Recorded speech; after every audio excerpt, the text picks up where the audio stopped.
Play back a voicemail and you'll wince. Everyone does. And the reason isn't vanity and it isn't insecurity. It's that the voice on the recording is the first time you've actually heard yourself. The person you've been listening to in your own head your entire life was someone else. For every other sound in the world, your ears are accurate. A door closing, a friend laughing, a song on the radio. What hits your eardrum is what reached everyone else's.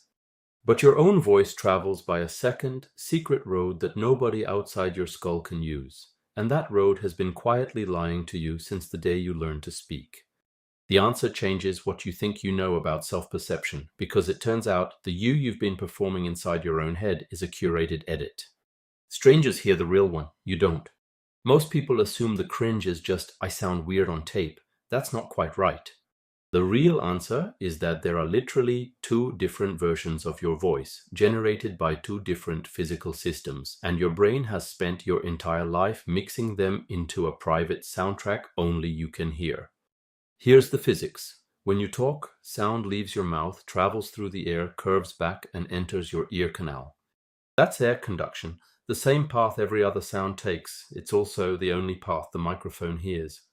But at the same time, your vocal cords are vibrating inside your throat, and those vibrations are traveling through the bones of your skull, through your jaw, through the soft tissue around your inner ear. That's bone conduction, and it's reaching your cochlea on a completely separate channel that nobody else in the room has access to. The two channels don't sound the same. Bone is a different medium than air. It's denser and it carries low frequencies far more efficiently than high ones. Researchers at the National Institutes of Health have measured this directly. Bone conduction can boost the low end of your perceived voice by as much as 20 decibels in the range below 500 hertz. Translated into normal language, that means the voice in your head is bassier, richer, warmer, and noticeably deeper than the voice in the room. The recording isn't distorting you, the recording is the only one that isn't.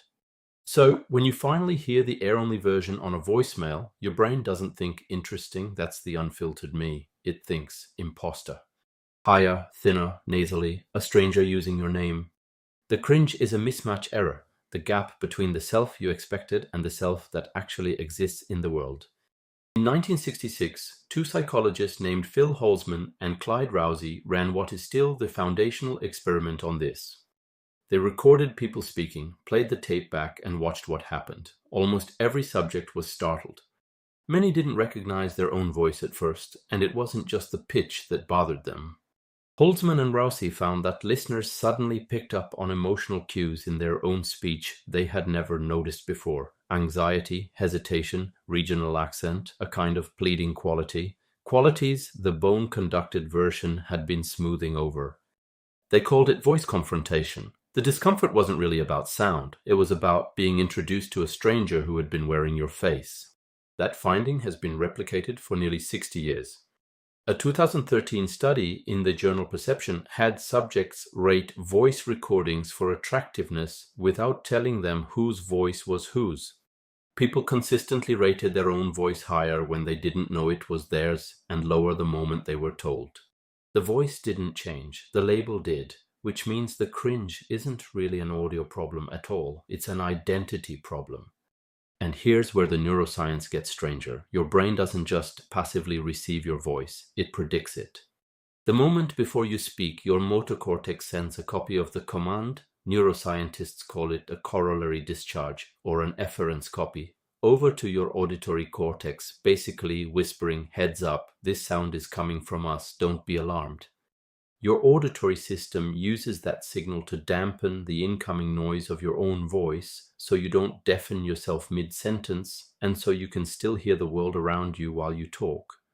It's the same trick, that's why you can't tickle yourself. Self-generated sensation gets turned down. But that prediction system is calibrated to the full bone and air mix you've been hearing your whole life. The recording arrives with no warning signal attached. There's no efference copy saying, this is you.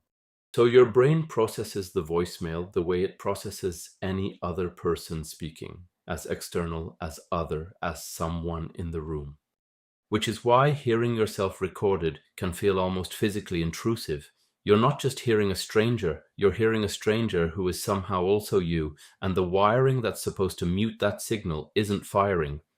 Researchers like Marc Pell at McGill have shown that the brain processes emotional content in other people's voices in a fundamentally different pathway than it processes self-generated speech. So when the recording plays, you're not only hearing a higher-pitched version of yourself, you're hearing it through the circuit you normally use to judge other people. You become your own harshest audience using equipment that was never meant to be pointed inward. Now here's the twist. We usually frame this as, the recording is fake, the voice in my head is real. Flip it. The recording is the version of you that exists in the world. It is the voice your parents hear, your partner hears, your coworkers hear, every person who has ever fallen in love with how you talk. They have all been listening to the air-conducted you, the one you can't stand, and most of them like it just fine. The version you prefer, the bassy, confident, warm one playing in your skull, is a private hallucination only you have ever heard. Nobody is ever going to doubt that voice. Nobody's ever going to remember it at your funeral. It doesn't exist outside the bone behind your ears. Which means, in one very specific way, strangers know you better than you know yourself. They've been hearing the real signal your whole life. You've been hearing a remix. There's something almost tender about that once the cringe wears off. The discomfort you feel listening to a voicemail is the sound of meeting yourself for the first time. The actual self, the one that's been out there doing the talking while you sat in the warm bath of your private mix. The you that your friends chose, the you that asked someone out, that comforted a child, that argued for a raise. All of that was done by the voice on the recording, not the voice in your head. So, the next time you hear yourself played back and feel that little jolt of horror, try to sit with it for a second instead of skipping past. That voice is not wrong, it is not ugly, it is not a glitch. It's just the part of you that has always belonged to other people, finally being handed back. The stranger in the recording is the one who has been living your life. The familiar voice in your skull was the stranger all along. You are, it turns out, the last person on earth to meet you.